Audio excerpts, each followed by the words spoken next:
একটু চোখে চোখে দেখা, একটু চোখে চোখে প্রেম, একটু ভালোবাসা, তাই তো। তাই এক আমাদের জয়দেব মেলা খুব আনন্দপ্রিয় মেলা, আপনারা হয়তো অনেকেই গেছেন। তাই বাউলিনী তার বাউলকে বলছে, আমি গানের ভাষায় সেটা বলার চেষ্টা করছি। কেমন? অল্প বয়সে বন্ধু করলি ঘর ছাড়া, আর তিলক মালা ঝোলা কাঁধে হাতে এক তারা।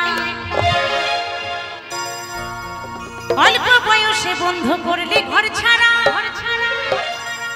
আর তিলক মালা ঝোলা কাঁধে হাতে এক তারা। আরে কাঁচা কাঁচা রসের কথা কানেতে দিলি, এই কাঁচা কাঁচাই রসের কথা কানেতে দিলি, ছলে বলে প্রেমের ফুল ফুটিয়ে গেলি। ও বন্ধুরে বন্ধুরে বন্ধুরে, কি রসে ঢোকালি তুই এই মনের ভিতরে।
বসে থাকো বন্ধু পরশে